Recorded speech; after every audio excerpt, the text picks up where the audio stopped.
BA third year first paper भारतीय राजनीति में गांधी जी का पदार्पण और उनके द्वारा चलाए गए आंदोलन। इसमें प्रारंभ में स्पेसिफिकली आज हम रॉलेट एक्ट के बारे में देखेंगे। गांधी जी साउथ अफ्रीका से 1915 में गांधी जी वापस भारत लौट आए और आने के बाद सबसे पहले उन्होंने 25 मई 1915 को साबरमती आश्रम की जो है वो स्थापना की। प्रारंभ में इसको सत्याग्रह आश्रम कहा गया, लेकिन ये साबरमती आश्रम के नाम से जो है वो लोकप्रिय हुआ। और गांधी जी ने इसके बाद जो है वो राजनीति में सक्रिय भागीदारी की।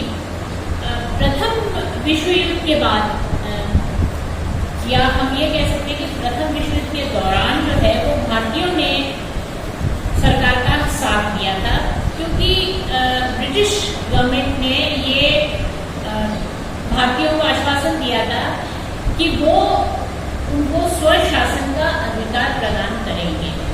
और इसके चलते भारतीयों ने जो है वो अंग्रेजों के लिए किसी प्रकार की समस्या उत्पन्न नहीं की और उनको सहयोग किया। लेकिन जब युद्ध समाप्त हुआ तो उसके बाद अंग्रेजों ने अपने किए हुए वादे के अनुसार कार्य नहीं किया और भारत को जो है वो स्वशासन नहीं दिया। उल्टा 1919 में मॉन्टेग-क्लेम्सफोर्ड रिफॉर्म की घोषणा की। और मॉन्टेग-क्लेम्सफोर्ड रिफॉर्म कुछ उसके अंदर सुधार जरूर किए गए थे, लेकिन स्वशासन की बात कहीं पर भी नहीं मानी गई। इससे जो है ये राष्ट्रवादी असंतुष्ट थे, क्योंकि उनको लगा कि ये जो है वो सरकार द्वारा वादाखिलाफी की गई है और जो है वो भारतीयों को जो है स्वशासन के प्रति कोई भी कदम नहीं लिया है। ऐसे समय में, ऐसे वातावरण में 1919 में सरकार ने, अंग्रेजी सरकार ने एक समिति गठित की जिसका की अध्यक्षता जस्टिस रॉलेट ने की। और जस्टिस रॉलेट की कमेटी ने अपनी रिपोर्ट सबमिट की और उसके बाद जो है वो एक एक्ट पारित किया जिसको कि रॉलेट एक्ट कहा गया। अब इसमें बहुत सारी बातें जो हम डिस्कस करेंगे कि रॉलेट एक्ट को ब्लैक एक्ट भी कहा जाता है, वो क्यों कहा जाता है और इसके पारित होने से भारत के लोगों में इतना ज़्यादा गुस्सा और जिसको कहना चाहिए कि अंग्रेजी सरकार के प्रति जो है वो विद्रोह की भावना क्यों करना।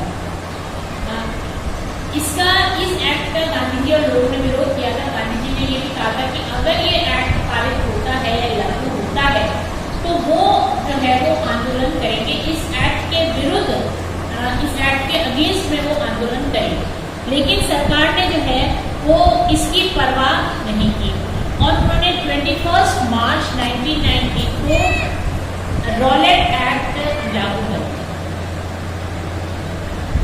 इससे जो है वो गांधी जी ने 6 अप्रैल को पूरे देश में जो है वो हड़ताल करने का आह्वान कर दिया और उसके बाद जो है वो हड़ताल भी हुई, जुलूस निकाले गए। दिल्ली में स्वामी श्रद्धानंद ने इसका नेतृत्व किया और जब ये जुलूस रेलवे स्टेशन के पास से निकल रहा था तो पुलिस ने जो है वो इस जुलूस पर गोलियां चलाई और इसमें 5 लोग मारे गए।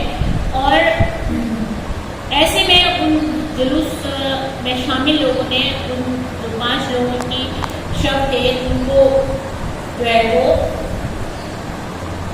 उनके साथ मिलकर जो है वो वहाँ से निकले। पंजाब में भी जो है वो कई स्थानों पर उपद्रव हो गया।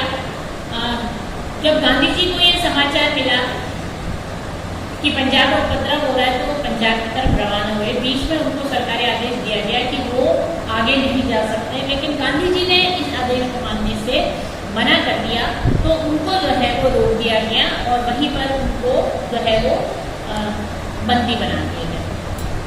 अब ये रॉलेट एक्ट जो था ये एक ऐसा एक्ट था जो कि हर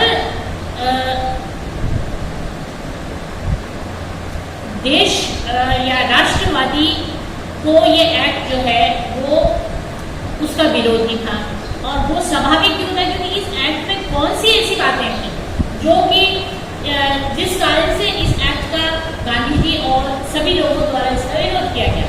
क्योंकि इस एक्ट से सरकार को वो पावर दे दी गई जिससे कि वो किसी भी व्यक्ति को या किसी भी विद्रोह का दमन कर सके। यहाँ पर जो कानून और जिसको हम ये कह सकते हैं रूल ऑफ लॉ, वो उसके अंदर परिवर्तन कर दिया गया। लॉ क्या बन गया कि इससे रॉलेट एक्ट से जो है वो पुलिस को और सरकार को स्वीपिंग पावर दे दी गई, वो जो चाहे वो कर सकते थे। अब इस रॉलेट एक्ट की मुख्य बात क्या थी?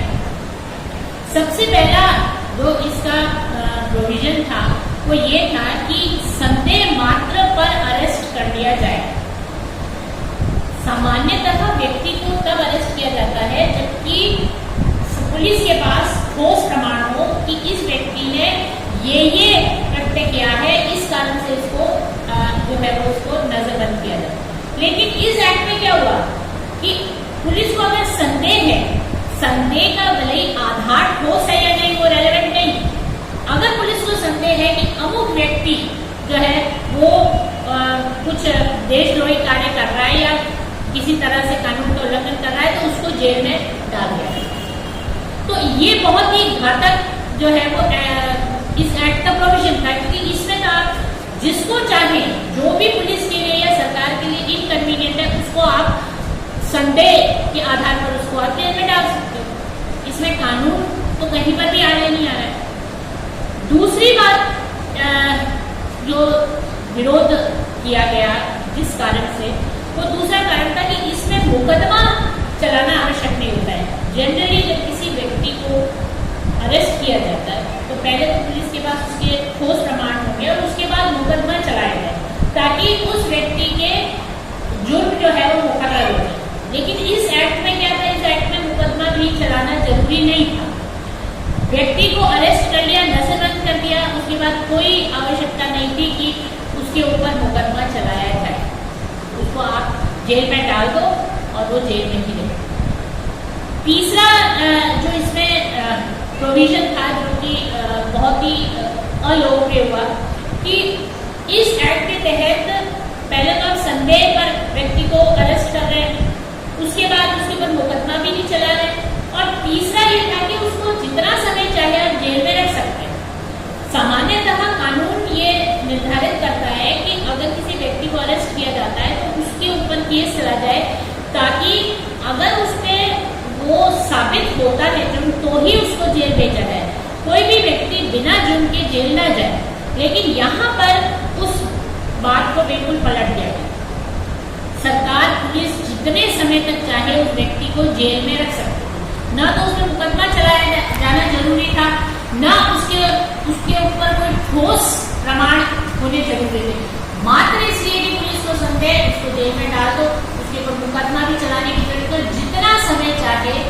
इससे जो है वो व्यक्ति की स्वतंत्रता, या हम ये कह सकते हैं कि वो लोग जो कि सरकार के लिए समस्या उत्पन्न कर सकते हैं, उनको आसानी से जेल में डाला जा सकता है। फिर और इसके अंदर एक और प्रोविजन था या प्रयोजन किया गया कि ऐसे व्यक्ति को रॉलेट एक्ट के अधीन जिस व्यक्ति को अरेस्ट किया जाता है उसके विरुद्ध गुप्त मुकदमा चलाया जा सकता है। जो है किसी को उसमें शामिल नहीं किया जाए और सरकार चाहे तो बिना किसी को सूचित किए गुप्त रूप से मुकदमा हो सकता है। अब यहाँ पर गुप्त मुकदमे का प्रावधान क्यों रखा गया? इससे स्पष्ट होता है कि सरकार जो है वो ट्रांसपेरेंट या अकाउंटेबल जो है वो एक्ट नहीं चाहती। वो अपने पास जो है वो आर्बिट्रेरी पावर या सत्ता रखना चाहती थी, जिसके तहत उनके लिए जो असुविधाजनक लोग हो उनके ऊपर गुप्त मुकदमा चलाया जा सके। फिर इससे जुड़ी हुई जो पांचवी बात और की जो इस एक्ट को बहुत ही घृणास्पद बनाती थी वो ये थी कि मुक्त मुकदमा भी चल गया, उसके बाद अगर उसको दंड सुनाया जाता है व्यक्ति को, तो उस व्यक्ति को दंडित भी किया जा सकेगा।